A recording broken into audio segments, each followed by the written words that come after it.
All right, you're good to go, Keish. So I'm ready to start. Whenever you're ready, no rush. Okay. Oh God, here we go. Welcome to the ladies' room, guys. We are back with another wonderful interview. And to start off Women's History Month, I have none other than trailblazer, advocate, and a chief meteorologist, none other than Miss Rhonda A. Lee. So we're going to open the doors of the ladies.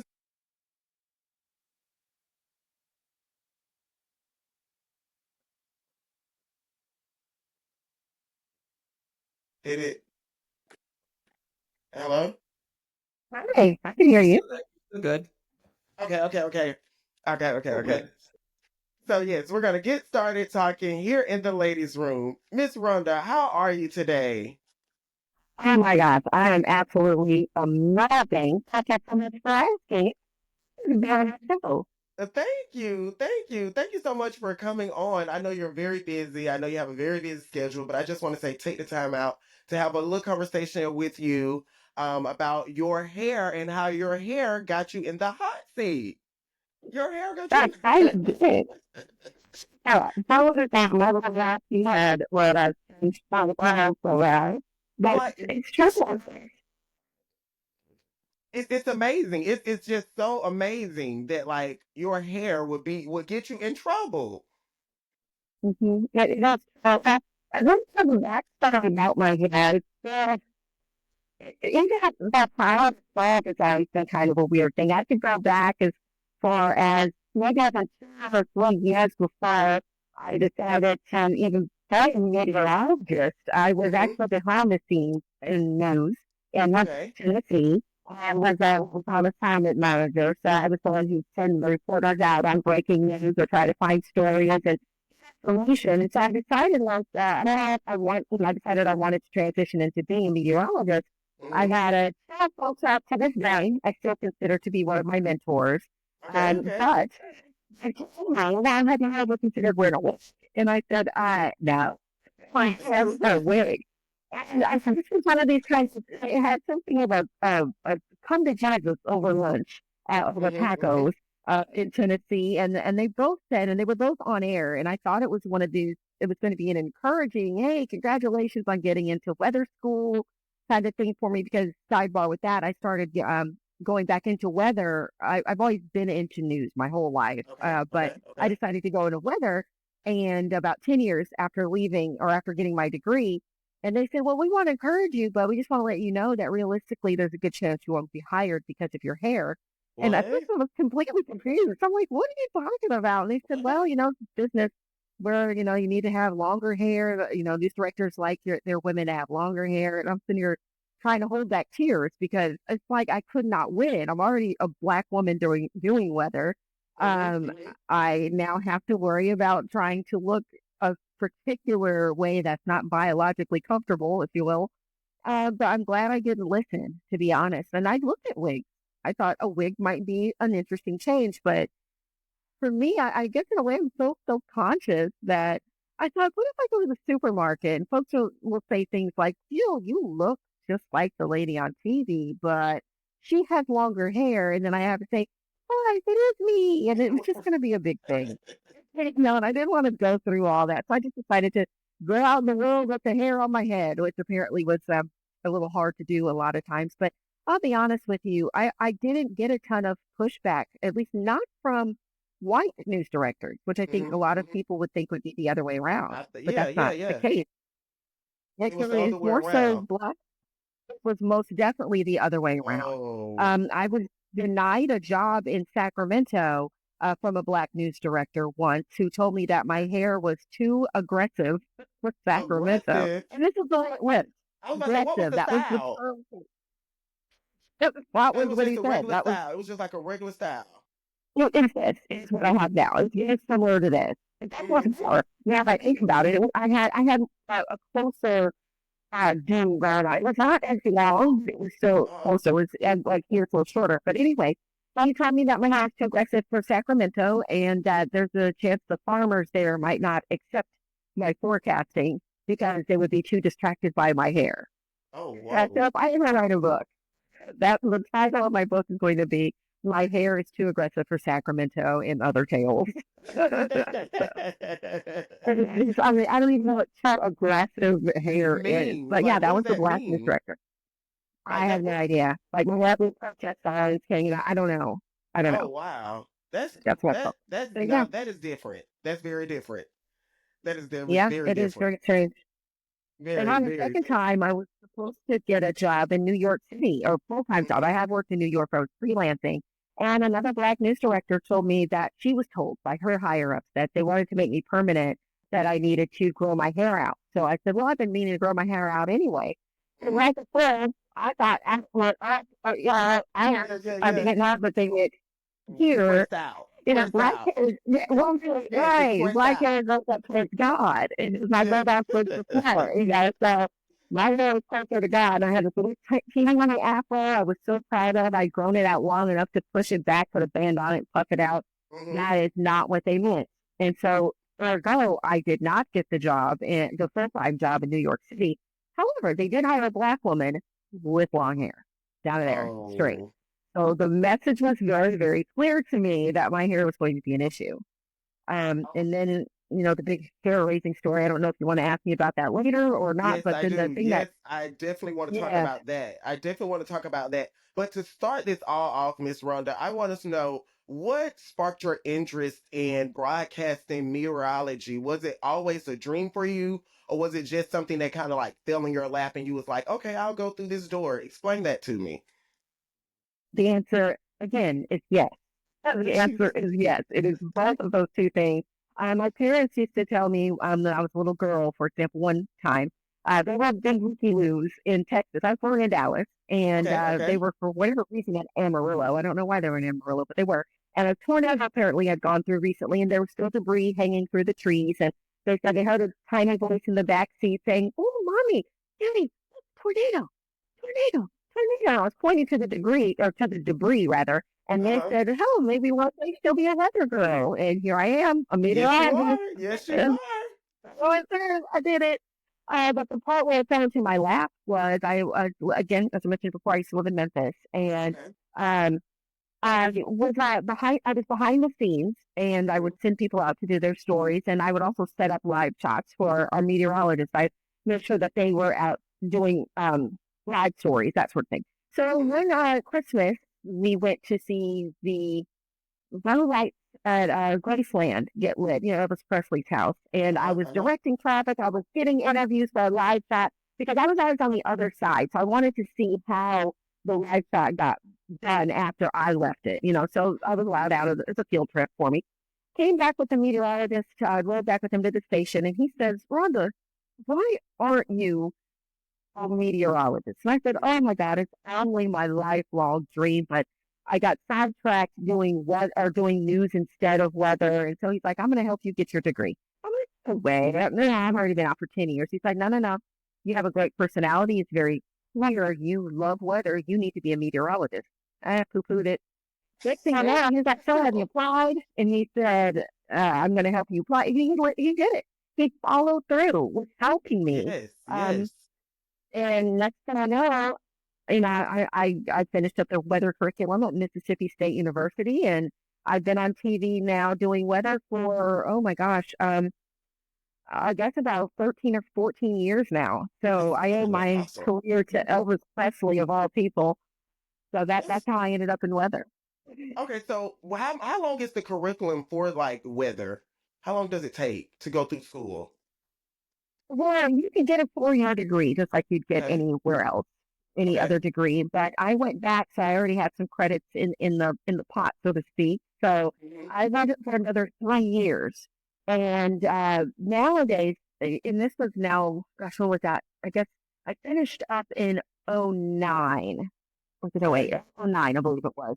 And so I was doing stuff for maybe about another 2 years prior to that, full time, as a student. So I was working and a student, and at one point I was on air as well. So I Oh, was so kind of doing you had a everything at full one time. time career. You was a full I time. did. I did. You was I a full wanted to do time. it, but I have a question for you. What were some of your? Could you highlight some of your? struggles or some of your challenges you had earlier in your career being a meteorologist? Oh, without a doubt, aside from um, news directors and hiring managers who were woefully unsure about my hair. I mean, I honestly, it was just so bizarre that my career was going to be pigeonholed by my hair. And that Right. was always, yeah, that was always an odd kind of thing for me. I would also say, honestly, I don't know if there were a ton of barriers. I think that my rise to where I am, it was Hmm. it had its challenges, of course, Hmm. with the competition for other people wanting to be meteorologists. I mean, I've been locations are always kind of hard too. I've lived in South Dakota, and there aren't but a handful of Black people in South Dakota as a whole, and even then, they live closer to like Sioux City on the eastern edge of the state. But Oh. I was over where Mount Rushmore is. Uh-huh. And where there's definitely more Native Americans than Black people out there. And so a lot of times I feel like news directors were a little tentative because, like the guy in Sacramento, he wasn't sure how white people were going to respond to a Black meteorologist. And especially one like myself, I see myself in being a little more interesting Yes, because yes, yes, yes, I, yes. I feedback from people just even a few weeks ago. My introduction was, well, as we all know, weather can be really boring.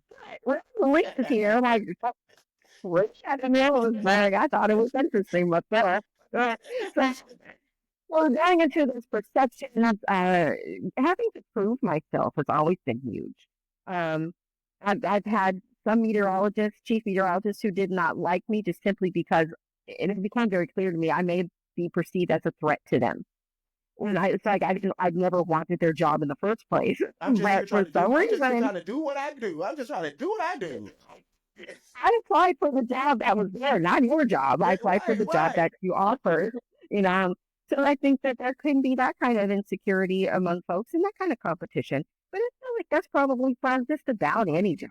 But I think Yeah. for me, it's a little more difficult because I mean, I am usually the first Black woman meteorologist that anyone has ever seen. Yes. Maybe I'm Yes. not first Black meteorologist, male or female, in any market, anywhere. I was the first Black meteorologist for the entirety of Spectrum News, and they go from New York to Hawaii. And Yes, I was the ma'am. first Black person who was a meteorologist within the system. Yes, So ma'am. there's a lot of barriers to get by, but we do what we can as a people. I try to lift everybody up I can, I promise. Yes, ma'am. So I want to talk to you about. We're gonna go to your journey. You're in Shreveport, Louisiana. You get a job at the news station. When you got your role, when you got your job at the news station, take me back to what was your vision for it? What did you see yourself doing there? And did you have a feeling of I had made it when you got your job there? Take me back there. Well, the vision for me was I really liked Louisiana. I'd worked there Okay. prior in Monroe on the other Hmm. side in the Arkla Miss, but this time I was on the Arkla Tech, just right across I-20. And my expectations for the job were just to do it and go out. I don't have an expectation. I wasn't trying to be chasing over there. I just really wanted to just bring on my style of forecasting and Hmm. maybe even set up camp there forever. I really honestly thought I would retire in Shreveport, Louisiana. Okay. So my journey was pretty easy. I liked what I did. The weather was fine there. The people were very genuine. I Hmm. never thought in a million years there would be any history made, not by me, in Shreveport. Place. So in that moment, when you were working there, it was almost like it was a place where you felt comfortable, that you was like, okay, I could see myself living here and retiring here. So before we talk about your hair in the hot seat, there were never no drama. We would say drama, or like the new people like to say weird energy going on with you, anything like that. There was nothing going on.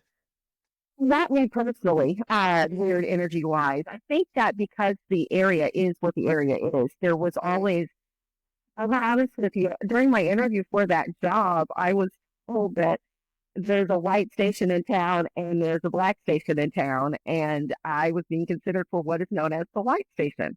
I had never been told that on Okay. 20 seconds in the business, but apparently there were the segregated news. Conversations. And it's just, yeah, that's I guess my first red flag. But I didn't think anything of it. I realized, it's still the Area. South, and Yeah.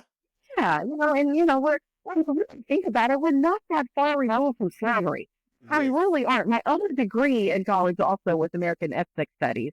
I took my other major. I was very, very into that throughout my whole life. I've been the only black kid in an entire school district. I always say that. My brother and I were actually uh, I was half of the black population. One was the other half of the entire school district when we lived in Oh, Kansas. So that sort of following, I feel like I do have a sixth sense about, that doesn't smell right, but we're going to keep yes, going ma'am. until we have Yes, more proof ma'am. on this I one. definitely understand So you. it's like, yeah, I think when you grow up in all white environments, you do develop an extra Same. spidey sense, if you will. So Same. you know it when you see it. Yes. You might not Mm-hmm. be able, you're not going to describe it one word, but you're No. acting like it towards me. Yes, yes, That's how yes, I feel yes, it. yes, I just yes. feel it. And I Now, feel like there could have been some of that in Louisiana as well. because not to get it was another story about a young lady who was a cheerleader, and she was from Shreveport, Louisiana, where she was on the cheerleading team, and they actually dismissed her from the cheerleading team because of her hair in the situations where she couldn't put it up in certain styles that other cheerleaders were able to do in 5 to 6 minutes. With her hair being natural, they actually dismissed her from it. So I'm like, is that area a little different down there It, I would when it have to comes say to that every area, well, I don't know, not knowing, is this like recently or this was like in 2011. an 11? Okay. Her name is Asia Simu. She was a cheerleader at the high school there in Shreveport, Louisiana. What's interesting is out of everything, I've never heard that. I'm going to have to look that up. Now, my incident happened in 2012. Yeah, Hmm. yes, my son was born in 2013. So, yeah, my incident happened in 2012. Does that surprise me? I can honestly say it would not, if we're being completely frank here.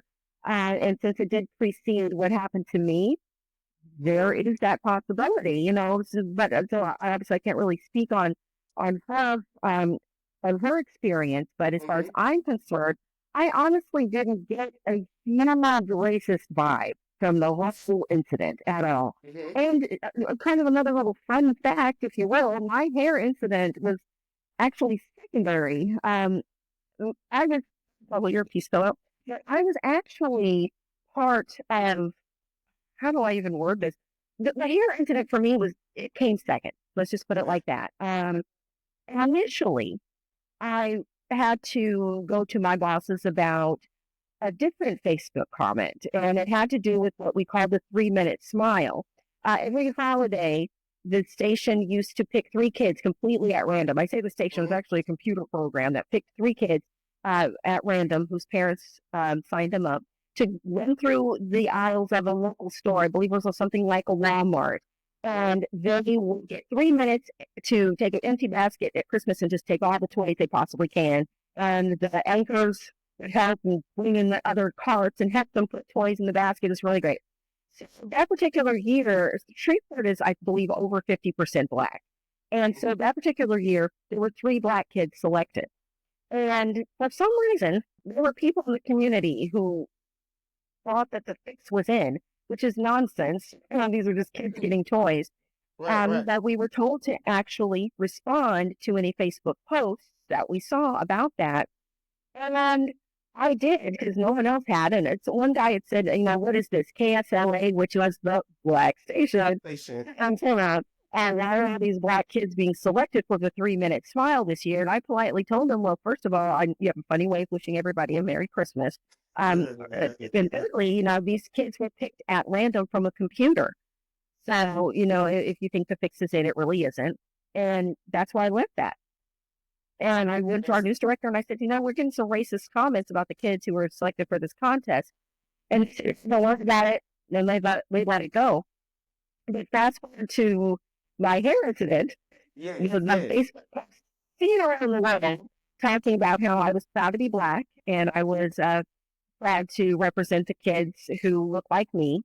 And Hmm. the guy that I was talking to at the time, he and I actually had a really good rapport after that. He apologized and said, "Oh, okay, well, thank you for the information." He asked me, "Do you have cancer?"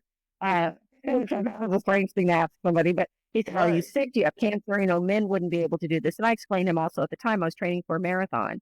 And so having this kind of hair was much easier to run with. One. Yes. Yes. I could wash it whenever I needed to. I didn't have to worry about putting it up in a ponytail or anything. I just had to get on the road and go. So that's kind of how I ended up with I guess, the history making, if you will, incident. I was actually let go because I replied to the man, and for whatever reason, to this day, it's still a mystery to me. But management did not like my reply about my hair comment.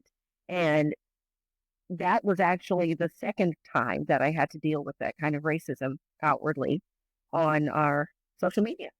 Oh wow. And when you responded, did you think in a moment of a chance that it would be something that would be like a national conversation and it would go viral? Or like did you even think about that, or you was just literally responding, being your true self? Hey, I'm just letting you know how I feel about it. Once again, the answer is yes.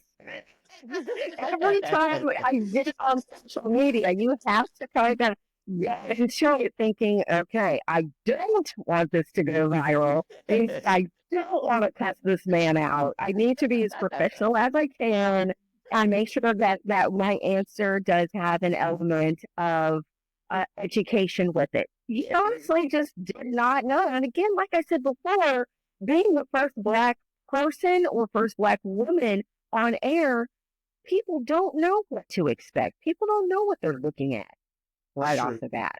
That's true. And That's true. so, yes, I took this opportunity to reply as thoughtfully as I could.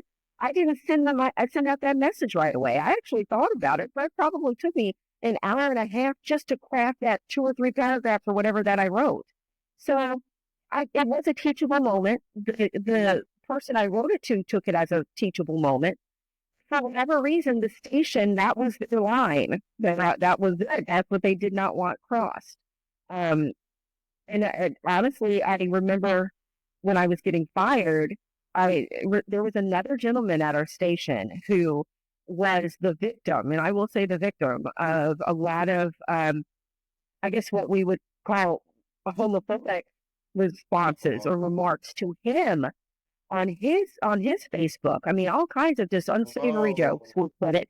And so that reporter had to tell the guy a million times, this isn't the forum for any of this kind of talk.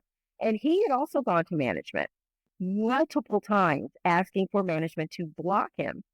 yeah. And I don't know why the first guy had problems getting management to stop with the acerbic remarks about this gay man. And Oh he wow. was also fired hours before I was. Hmm. Hmm. Hmm. So when I Hmm. was being that bad, I specifically asked, I said, wait a minute. Now, when I responded to, I was very calm, just like we're talking now. I said, now, I responded in my way. Now, Chris was his name. Chris has also had issues with a viewer responding to his stuff with jokes. How come I'm the one being fired? And then my boss at the time said, well, actually, we let him go too. And I said, whoa, you're firing the Black woman for defending herself, the gay man for defending himself. Is it that you want us to own the statue? What? And that's exactly what I said. I don't understand what your thought process is. And he Right, looked at right, his right. computer screen and he looked at me and said, I'm sorry, but unfortunately, last week was your last day. And I said, okay. And Okay. I said, no more. I said, not a single word. I went, packed up my little desk, and I was escorted out of the building. And honestly, I thought what was going to happen to me next was going to go no further than Dallas. Now, Dallas is only 2 hours from Shreveport. Hmm. And I thought it was going to be minorly important news in Shreveport, maybe Dallas. Uh-huh. I had no idea. No No idea that the idea. our store. None. None. Like Zero. that. I honestly thought it would be local. So what? I before that was did they have like a meeting or did you get some guidelines or something like saying you can't reply to comments online or did like was this a like is this a thing where viewers can attack you guys or like was there something before said or done or The was God? only, the only, right, I see what you're saying. The only real guidance we had was when you see a post on Facebook, you should respond to it. You should respond to it. If it's something station related, feel free Mm-hmm. to respond. And I did. And no, that's part of my argument. I was like being fired. I thought you guys said to respond to things, and I've responded twice now. The first time you didn't do anything. No, the second time I'm being let go, it gives. And my answer Whoa. was, sorry. And that was that. That's where it all ended. That is crazy. That is It is crazy. very interesting. That's very interesting. And that is very interesting. I got another question for you. At what point did you realize this wasn't just about your hair, that it was a bigger fight against hair discrimination? I never realized it. I never did. I mean, I've since been told that part of the Crown Act came from me and what Yes, happened to me. yes, But yes. but to say that I want it to happen or knew it was going to happen, absolutely not. I honestly am so proud that somebody else picked up that mantle Hmm. and run with it and change the laws so that this doesn't have to be this ongoing circle of people being fired because of how they look, because of their biology. Um, I honestly had no real expectations, and I'm really glad that there has been change. Hmm. But I do feel that um, it's a long time coming. I'm not the first woman. That's the other thing. I'm not even the first or second woman to have to deal with hair discrimination, Black women wise. Yes, I remember doing more research, and there have been other women, at least one woman I know for sure, who was let go.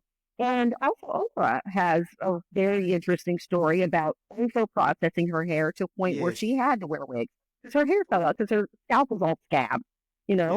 Yeah. And then there's Tina Turner, this is some of the son and what love got to do with it, where she sits after getting her Alexa and pulls out a handful of Yes. hair and starts screaming. So this is nothing new.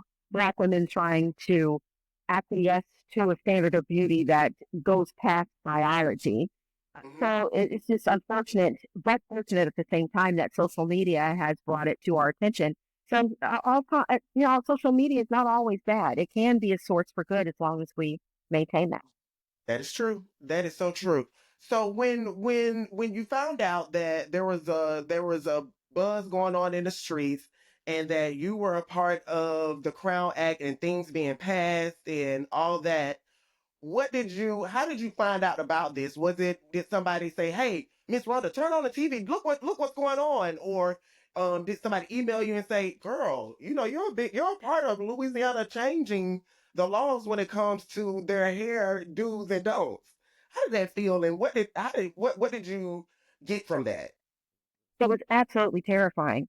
I don't have any other word for it. That was mind blowing. It started with Facebook. I remember I got on Facebook. It was just a regular day. Nothing was happening. I was looking around. What was meeting? Get on Facebook. And I had posted and pinned something at the top that said, "Hey, I've been let go from my job, but I was told if you have any complaints or issues, then to call my boss, put his direct line, call the the general manager, that line, and they said they will be happy to field your phone calls." Again, I expected, one little day of something, and maybe a weekend somebody be mad. Thing I know, my Facebook page had like 3,000 new followers. I thought, well, clearly Facebook is glitching. That can't be right. And there was another 1,500 and several thousand. I said, what in the world is going on? And again, let it go. Then my mom calls me and says, "Rhonda, uh, CNN just called here. They're looking for you." I'm like, they came What? in. No way.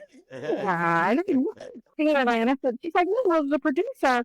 And she gave me the lady's name and number, and I called, and I thought this has got to be a prank. Well, first I Googled her to see if she was a producer.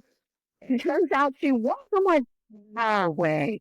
Then the Washington Post called, and I thought, oh, No, no. These followers are real.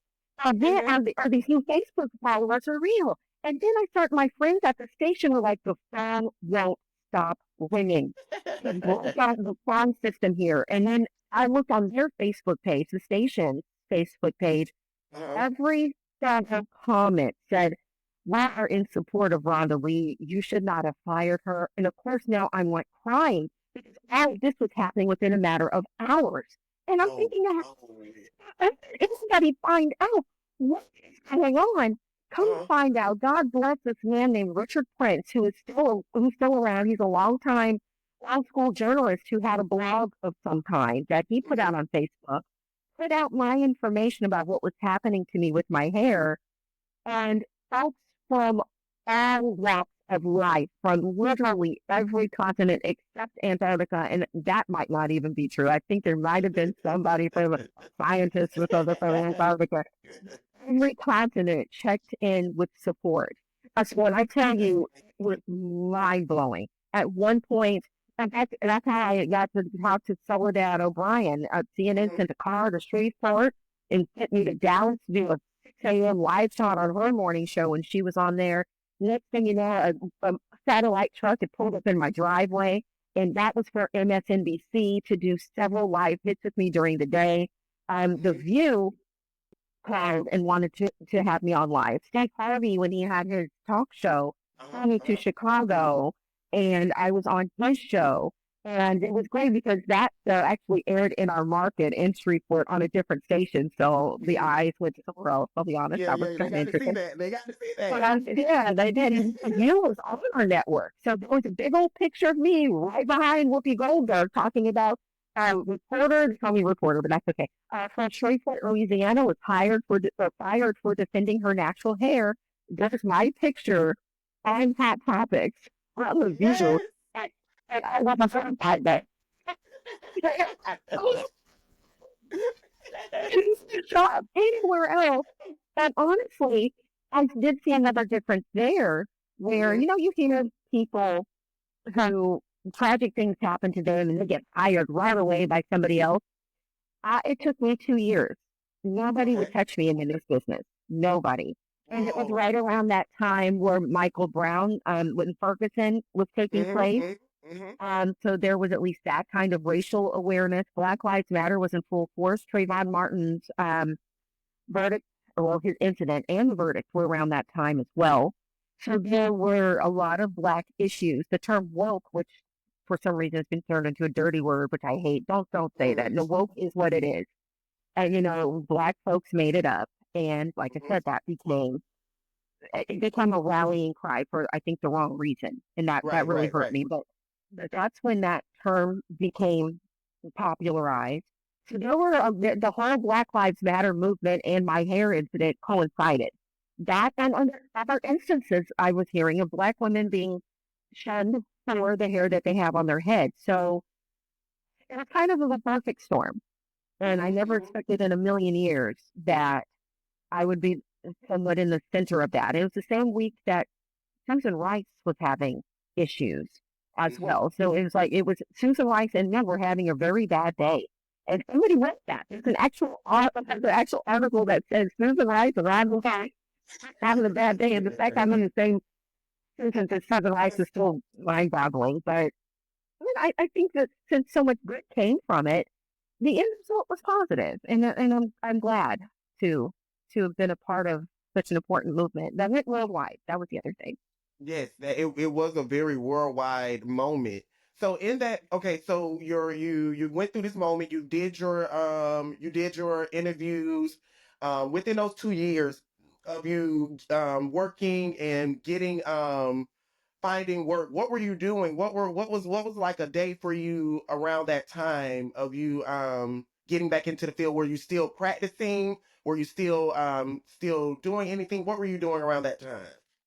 Well, there is a light to come out of this whole thing. My son was born, so I was Yes. Yes. so I was quite pregnant, and so that was at least a moment where I got to take care of myself and take care of my burgeoning family. So I would say all told, it wasn't a complete bust. But after I did have him, and I was trying at that point to get back on television, it was still very difficult because Mhm. the directors would ask me, "So why haven't you worked in the last year?" And me being honest, usually my first mistake. Well, I told them, I was surprised they hadn't Googled me. That was strange. I felt like I should have known why I wasn't, but they didn't. But I was still, I was pregnant. So I did get to have my son in peace. Mhm. But also, I had a little incident here in Shreveport, and I wasn't allowed to even mention it. In fact, to this day, part of the settlement is I'm still kind of stymied from mentioning some things in a particular fashion, to be honest. Okay. And so if I'm asked, I can answer, but I'm not allowed to even volunteer unless it's Oh, for job purposes. But for job purposes, it's always okay to mention why it was I was out of the business for a while. And so that's why it was kind of frustrating when I would get close to landing jobs. A news mhm. director would Google me in the middle of our interview. I could hear him. And then the next thing I would hear was, okay, well, thank you so much. If we're interested, we'll give you a call. And they would go. I was that was it. Really? Oh, very often, So very often. So I what got was out your of the turn? business. What was your turning point for you when you was like, okay, the sun is starting to let up on me, and I can see the light from Miss Rhonda being back in front of the Uh, camera? What was your turning point? the turning point was COVID, of all things.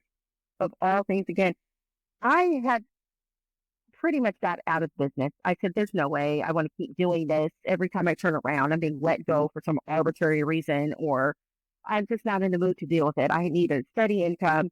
So, Mhm. during COVID, I was working a job I admit I absolutely hated. I hated it. At least I was at home and could hate it.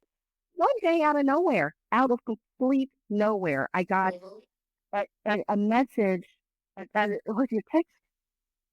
No, it was an email. I got an email from a news director in South Dakota asking me if I was interested in getting back in the business.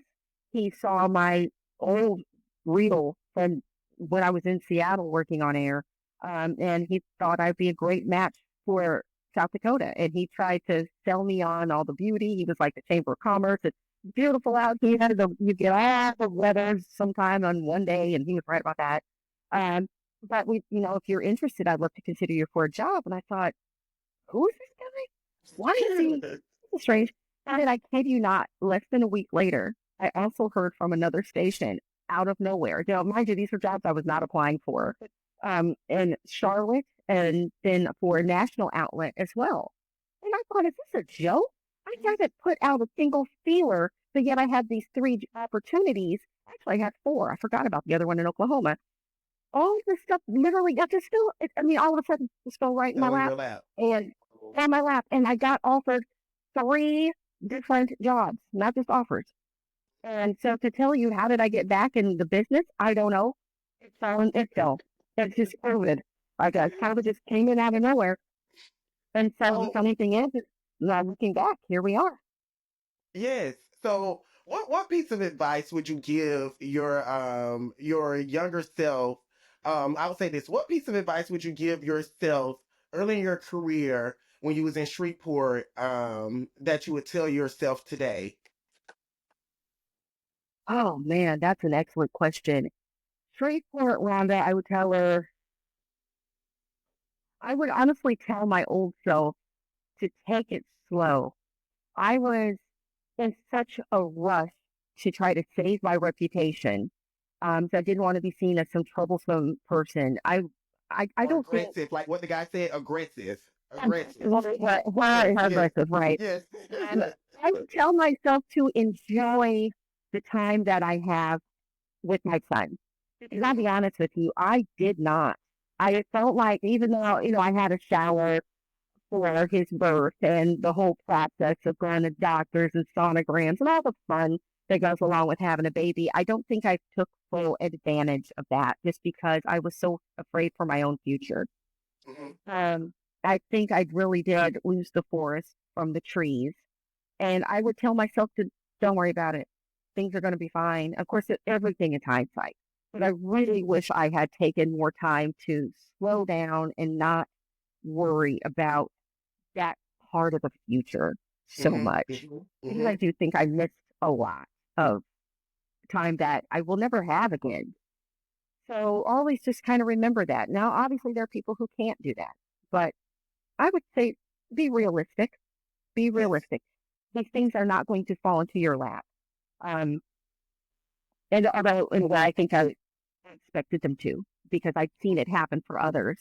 You know, like there was a woman who got a mean email once because she was overweight. Next thing you know, she's on the cover of Mademoiselle magazine. I don't even know if there is still a Mademoiselle, but anyway, she was on the cover of a magazine. I never got a magazine cover. Not I, but she did. She responded on air to somebody who fat shamed her, and things started to fall into her lap. And I expected my lap was wide open. I'm waiting. Why don't I'm ready? I'm here. I'm Lap is ready to go, and it didn't happen like that. And I felt bad about it. I felt that I was the problem. And I would tell me, "You're not the problem. You're fine, girl. you Don't you worry are. about that.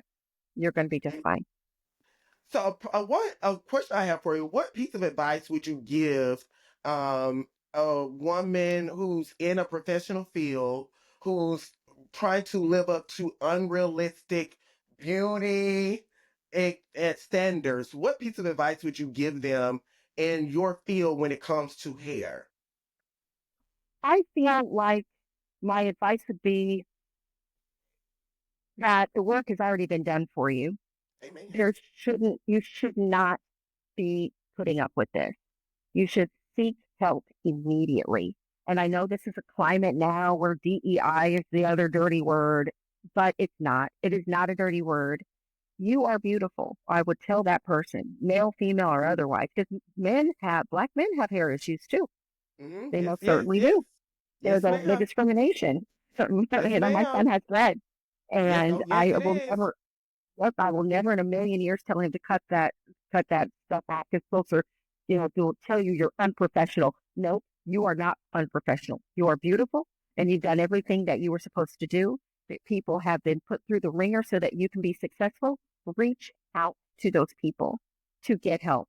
I am not so untouchable. You can't find me on Instagram. I know other women who have gone through this as well. So there are resources. Seek them out and do not give up. You are never, ever alone. You are surrounded by men and also surrounded by women who are here to protect you. So seek out those resources. Yes, ma'am, Miss Rhonda. I really, really love that. I really, really. My last question I have for you is something fun. We're going to end it on something fun. With us being in the ladies' room and talking about hair, I would love to know what is your go-to hair routine and what is one of your favorite products that you just cannot live without, child? My favorite product I could not live without is, of all things, vegetable glycerin. I am Yes. an all I am an all natural woman from head to toe. I make my Yes. own. I call it hair goo. I don't have a Mhm. fancy name for it, but my go-to after I get done washing my hair, I melt down shea butter. I use the vegetable glycerin. This is all equal parts of like all this stuff. Uh-huh. Uh-huh. Let me see, olive oil and avocado oil, jojoba, and the castor oil as well. I put all of that in a bottle, fill it like half of it with that stuff, and the rest of it is water. Heat that Mhm. up, spray it, and that is my 100% go-to, 24/7. I don't have a lot of fancy stuff around. Even my face is just olive oil and avocado oil every night. I Oh wow, that's moisturize. amazing. Yes. Okay, That's okay. it. And what do you call your hair shaker? What is it? What's the name of it you said? Hairdo, Hair hairdo.